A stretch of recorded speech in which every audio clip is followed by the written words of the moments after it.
A estrutura do átomo.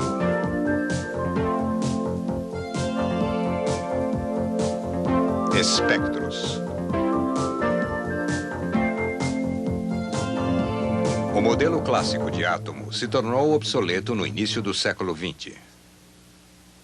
Então, Niels Bohr fez uma série de propostas revolucionárias que permitiram ao modelo atômico entrar na terra da física quântica.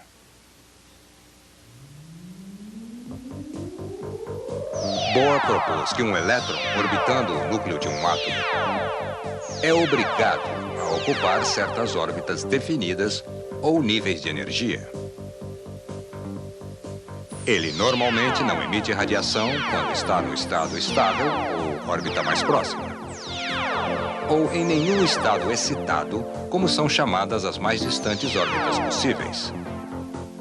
Bohr explicou como os átomos emitem radiação baseado no nível de energia de um elétron em cada órbita. E usou estes valores para prever todas as frequências possíveis de radiação para o átomo de hidrogênio. As previsões de Bohr poderiam ser testadas praticamente, pois observações detalhadas foram feitas das frequências emitidas quando o hidrogênio foi bombardeado com elétrons num tubo de descarga.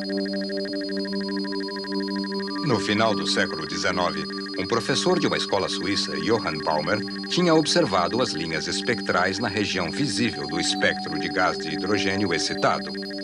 E mais, ele desenvolveu uma fórmula que predizia corretamente estas linhas. Em 1908, o físico alemão Paschen detectou linhas de emissão de hidrogênio nas regiões infravermelhas do espectro do gás de hidrogênio excitado.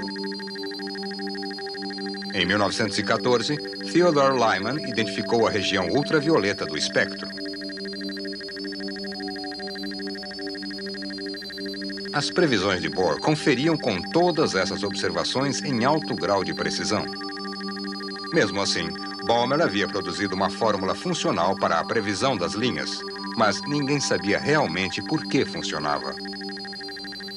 O que fez da matemática de Bohr algo tão especial foi que ela era baseada numa possível estrutura atômica. Imagine que grupamentos de átomos de hidrogênio pudessem ser todos reunidos juntos no estado estável. Depois, imagine que esses átomos pudessem ser bombardeados, sintonizando-se precisamente a energia de cada elétron livre num tubo de descarga. Nos níveis mais baixos de energia, o hidrogênio não emitiria radiação. Mas em certo nível, a radiação começaria. Que nível? De acordo com Bohr, o nível da próxima órbita possível. Quando este número mágico é atingido, o hidrogênio emitiria uma única frequência de luz ultravioleta. Mas por que só uma frequência? Elétrons livres teriam energia apenas o suficiente para saltar o elétron em órbita para o primeiro estado excitado, n igual a 2. Esta ação não provocaria nenhuma radiação a ser emitida, mas casualmente o elétron poderia pular de volta espontaneamente para o estado estável. E ao fazer isso, irradiaria toda a energia que assimilou. A diferença entre os níveis de energia das duas órbitas, exatamente 10,2 elétron-volts. Usando a constante de Planck, o comprimento de onda desse fóton pode ser calculado exatamente. Essa frequência está na região ultravioleta do espectro.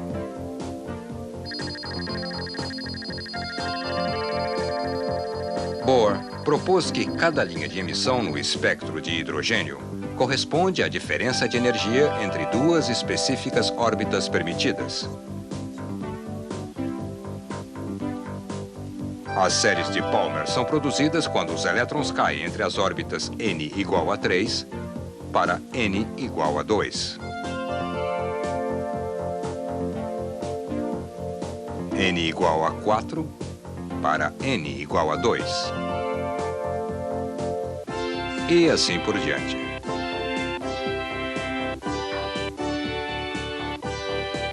As radiações infravermelhas das séries de Paschen são produzidas por saltos para n igual a 3. As radiações ultravioletas das séries de Lyman são produzidas por saltos para n igual a 1. Bohr havia produzido a primeira explicação real para um espectro de frequência. Cada linha correspondendo à diferença de energia entre duas órbitas possíveis de um elétron à volta de um núcleo de um átomo.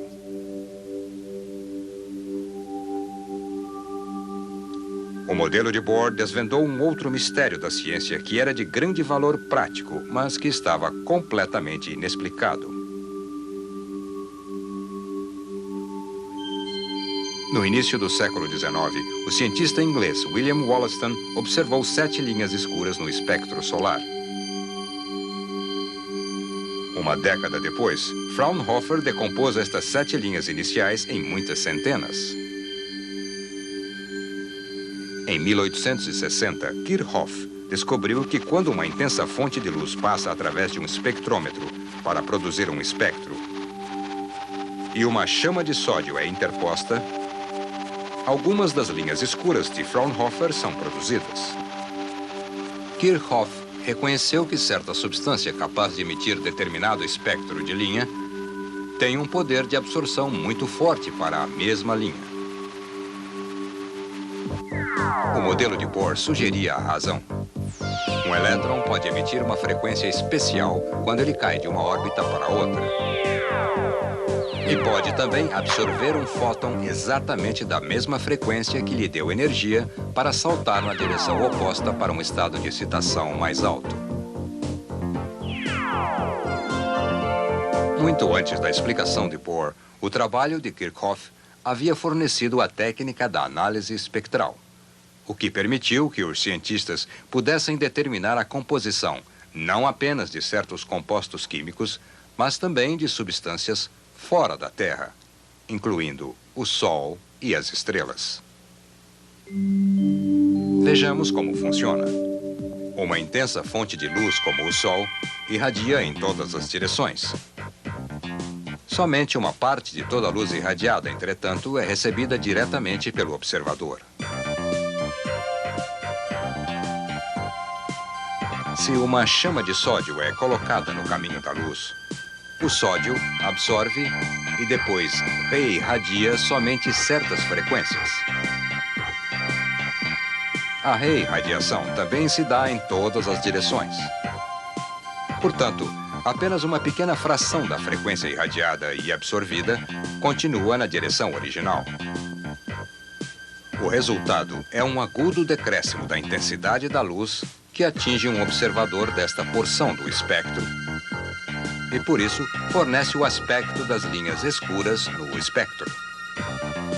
Um banhista imaginário cuja pele fosse sensível somente ao comprimento de onda absorvido levaria muito tempo para pegar um bronzeado. Muitas das linhas escuras de Fraunhofer são produzidas quando os átomos na atmosfera solar absorvem e reirradiam certa frequência determinada. Bohr foi capaz de usar seu modelo do átomo para prever o resultado de muitas experiências científicas. Mas, mesmo assim, havia problemas. Por exemplo, sua teoria funcionava para o hidrogênio, mas não podia prever o comportamento de outros átomos.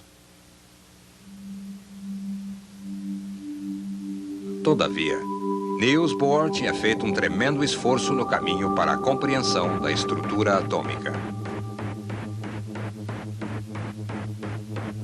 Bohr tinha capturado o quantum.